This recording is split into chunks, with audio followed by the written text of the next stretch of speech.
Jazakallah. Bismillah ar-Rahman ar-Rahim. Assalamu alaikum, everyone. It is an honor and privilege to be here today among all these intellectual people and to be introduced by my own daughter. Such a blessing. If someone had told me back in 1998, when I first came to Canada, that in 10 years I would be working at Canada's largest children's hospital with the world-renowned cochlear implant team, I wouldn't have believed them. I quickly learned that when Allah is a person's greatest strength, nothing can stop them. Sky's the limit. My achievements are not because of me, but because of the support that Allah Ta'ala has given me through the prayers of Khalifa Waqt. One of my sons, Ataul Qani Sohail, has hearing loss, which is what initially inspired me to teach deaf and hard of hearing children. I couldn't even imagine that I would be working with the cochlear implant team at Sick Kids Hospital and teaching the kids how to listen and speak after their cochlear implant surgeries. I came to US with my 3 kids at the encouragement of my brother, Dr. Muhammad Ali Mumtaz, and my sister-in-law, Farhana Khan. The purpose was to attend my younger brother's, Dr. Mubashir Mumtaz's wedding, as well as get Ghani assessed for his speech and language and hearing loss. It was then recommended that the best management could be found right across the border in Canada. Something told me that going back to Pakistan was not an option. With my husband still in Pakistan, this was the first time in my life I had to take such a big step independently. We sought guidance from our family, extended family in Canada, wrote to Hazur Anwar, and on a dark, stormy night, right after Mubashir's walima, me and my 3 children left for Canada, where we applied for refugee status. That process is a tale for another day, and perhaps a topic for a refugee and immigration conference, not for MSLM 25. Fast forward a few months when we were living in a basement, my Ammi had joined us. She was, and still is, the backbone of our family. She supported us not just by doing dishes and laundry, but also by being a spiritual and emotional pillar. Once my kids started school, I looked for ways to grow.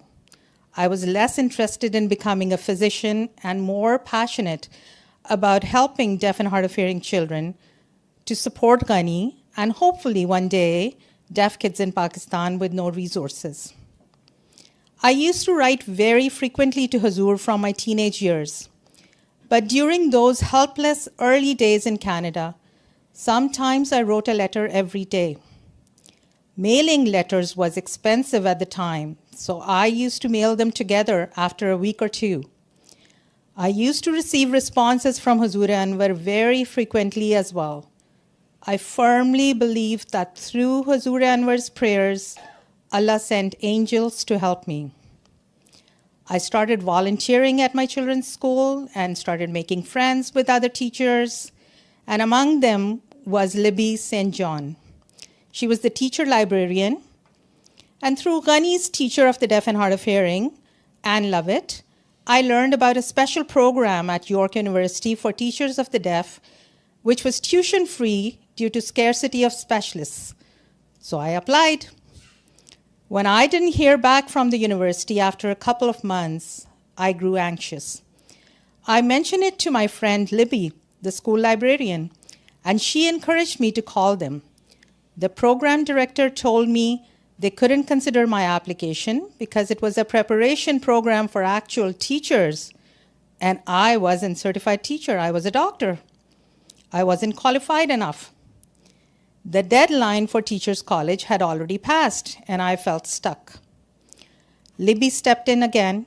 She called the Teachers College coordinator at York University and pleaded on my behalf, saying, "I'm on my knees, begging you to just take a look at her application."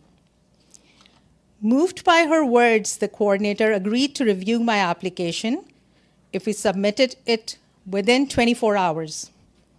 I stayed up the whole night writing my statement and refining my resume while Libby gathered reference letters. I needed 3, and I barely knew anyone. But by Allah's grace, we got them. I didn't have a computer, so I hand wrote my personal statement. When Libby saw it, she insisted it be typed. I told her it would take me 2 hours since I didn't know how to type. She handed me a book and said, "Read to my class. I'll type it for you." And she did. I then took a 2-hour bus ride to York University to submit my application. What I didn't know was that by Allah Ta'ala's grace, the university had just decided to open a new program for middle school teachers. Alhamdulillah, and so my application was accepted. The 7 years that I spent teaching deaf and hard of hearing students at an inner city school in Toronto was both joyful and frustrating. Advocating for my students to be included in mainstream settings was often a hard challenge because the system was not always child-centered. Me, being a doctor, knew that everything revolves around the patient's needs. Even the doctor's family vacations can be pushed back if their patient is not doing well. I didn't feel that I was serving these kids to the best of my capabilities. During those times, I wrote my letters to Hazur Aqdas asking for prayers and guidance. Once, I even prayed for relief from a difficult principal. Hazur advised me to pray for her guidance instead, teaching me a lifelong lesson. It was truly by Allah Ta'ala's mercy and Huzur's prayers that I was offered my current job at Sick Kids Hospital. I had only reached out for observation to learn more techniques. The cochlear implant program was coincidentally looking for a therapist. The rest is history. I've been working there for over 18 years and have never been happier.